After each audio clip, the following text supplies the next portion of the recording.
1. The blue signal. For 200 years, humanity searched the stars with machines, telescopes, and hope. Most worlds were dead, frozen, crushed by gravity, or burned by their suns. Then, from the quiet edge of the Kepler veil, a signal arrived. It was not a radio message. It was not a repeating code. It was a pattern hidden inside starlight, a rhythm so precise that no natural process could explain it. Every 11 minutes, the light from a yellow-white star dimmed in a sequence that matched the chemical heartbeat of Earth's living cells. The planet orbiting that star was named Eos 7, though the public quickly called it New Eden. It had oceans, clouds, oxygen, forests, and a moon. It was not merely habitable. It was inviting. Dr. Maura Venn was selected as the expedition's planetary biologist and mission specialist. She had spent her childhood staring at the night sky from the roof of a flooded coastal city, promising herself that if another living world existed, she would be among the first to see it. The starship Ardent crossed 12 light-years in a voyage that lasted 8 months for the crew and 14 years for Earth. When Maura woke from hibernation, the observation window revealed Eos 7 hanging below them like a jewel, blue and green, wrapped in bright white storms. No one spoke for almost a full minute. Then the ship's sensors detected something impossible. The forests were moving. Not swaying in wind. Not shifting with rivers or storms. The entire green surface of one continent pulsed in slow waves, as if the planet were breathing. Maura pressed her palm to the glass. The pulse below matched the rhythm of the signal that had brought them there. 11 minutes. A heartbeat. And for one impossible second, Maura felt certain the planet knew she had arrived. 2. Footsteps in the silver grass. The landing zone was a valley beside a mirror-bright lake. When the expedition module touched down, the ground did not shake. Instead, the silver grass around the ship bent outward in a perfect circle, as if making room. Maura was the first to step outside. Her boots sank into soil softer than ash. The air beyond her helmet shimmered with pollen-like lights, each one glowing pale blue before drifting upward into the lavender sky. In the distance, forests rose in spirals rather than vertical trunks, their branches curling like waves frozen in midair. The first tests were flawless. Oxygen levels were safe. Microbial activity was present but not hostile. Water was cleaner than any river left on Earth. The world seemed impossibly gentle. Too gentle. Maura collected a blade of silver grass and placed it into her portable analyzer. The screen filled with data, then froze. The plant did not have DNA. It had something similar, but the molecule was arranged in 5 twisting strands, each strand changing as the scanner observed it. Life on Eos 7 was not simply different. It was adaptive on a level Earth biology had never achieved. That night, while the rest of the crew slept inside the habitat, Maura heard a sound through the external microphones. It was faint, almost musical. A sequence of tones came from the forest, rising and falling in the same 11-minute rhythm. She followed the sound to the edge of the camplights. The silver grass parted before her. Beyond it, glowing footprints appeared in the soil. They were not human, not animal, not mechanical. They formed one step at a time, leading into the forest, as if something invisible wanted her to follow. Maura should have called the others. Instead, she whispered, "What are you?" The forest answered with her own voice. "Come closer." 3. The forest that remembered.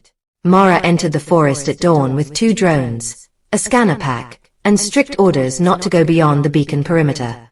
Within 10 minutes, every drone lost connection. Within 11, the beacon vanished from her map. The trees around her were unlike anything on Earth. Their bark was translucent, filled with streams of golden fluid that moved like thoughts. Leaves turned to face her as she passed, not toward the sun. When she stopped, the forest stopped making sound. Then the memories began. She saw her mother's hands teaching her how to repair an old telescope. She smelled rain on concrete from the city where she grew up. She heard a lullaby she had not remembered in decades. The images were not dreams. They appeared in the air, woven from mist and light between the trees. Mara stumbled backward. Her heart pounded. The forest was reading her. Or no, she realized with growing terror. It was not just reading.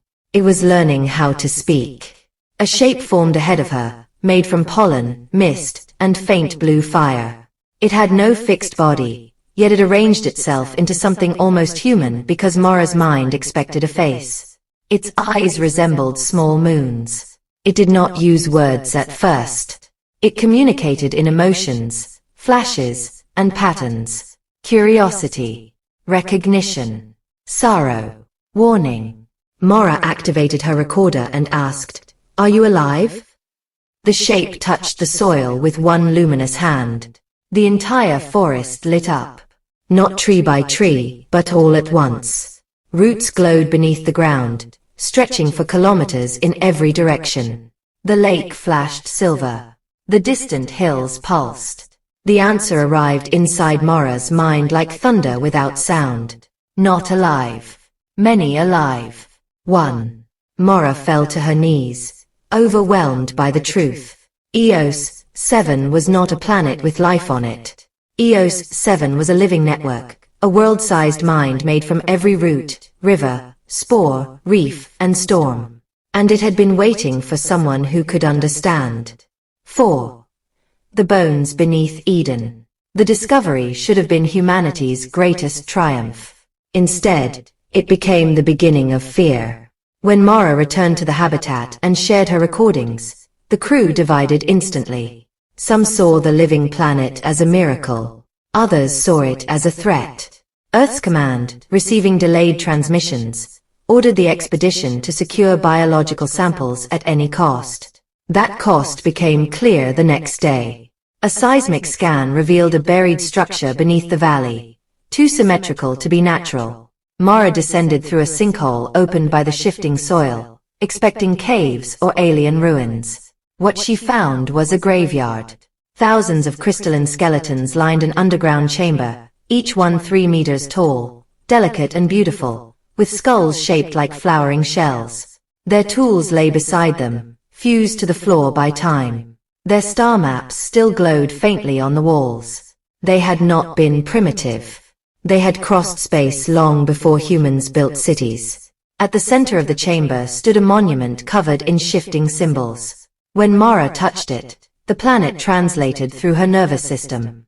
The ancient travelers had found Eos 7 millions of years earlier. They had named it a paradise. They had drilled into its crust, harvested its living oceans, and tried to separate parts of the planetary mind for study.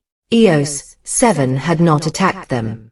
It had tried to communicate. When they ignored it, their machines wounded the living network. In panic, the planet changed its own biology, surrounding the invaders with sleep-inducing spores. The aliens never woke. Eos 7 preserved them in crystal, not as trophies, but as a memory of misunderstanding. Mara looked at the alien bones and felt a cold weight settle in her chest. Humanity had come with drills too. Above her, the expedition's extraction equipment powered on. 5. The choice of the first witness. Mara raced back to the surface as alarms screamed through the habitat. The extraction drill had pierced the soil near the lake, searching for a sample of the living root network. The moment the blade cut into the ground, the entire valley changed. The silver grass turned dark. The lake rose without wind. Clouds folded inward above the camp, forming a spiral that matched the 11-minute rhythm. The planet was in pain. Mara begged the crew to stop, but fear had already taken control. Instruments failed. Communications with orbit vanished. One astronaut collapsed after breathing in a burst of golden spores. The habitat walls began growing a thin layer of translucent moss, not breaking them, but sealing them. Eos 7 could have destroyed the expedition in seconds. Instead, it contained them. Mara realized the planet was doing exactly what it had done before. It was protecting itself while trying not to kill. She removed her helmet. The crew shouted for her to stop, but the air touched her face before anyone could reach her. It smelled of rain, salt, and something ancient.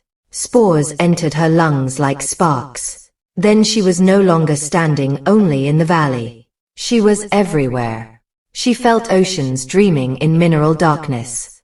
She felt forests passing memories through roots. She felt storms carrying messages across continents. She felt millions of species, none separate, all participating in a single vast awareness. And beneath that awareness, she felt fear. Not fear of humans as monsters. Fear of being alone again after reaching out. Mara understood the signal at last. Eos 7 had not invited humanity to conquer it. It had called across the stars because it wanted to know if other minds could learn without destroying. She opened her eyes, now glowing faintly blue, and spoke to her crew. "We are not explorers here," she said. "We are guests inside someone's body." 6. The planet that answered. Mara sent one final message to Earth before the planet's electromagnetic storms swallowed the transmission window. Her report contained no coordinates for extraction sites, no claims of ownership, no promise of resources. It contained the truth. Eos 7 was a living world. Not metaphorically, not poetically, literally. Every ocean, forest, cloud system, fungal web, and migrating organism formed part of a planetary intelligence older than human civilization by hundreds of millions of years. It did not think like humans. It did not speak in sentences unless forced through a human mind. It knew itself as weather, memory, chemistry, light, hunger, grief, and growth. And it had one question for humanity. Can you meet life without making it yours?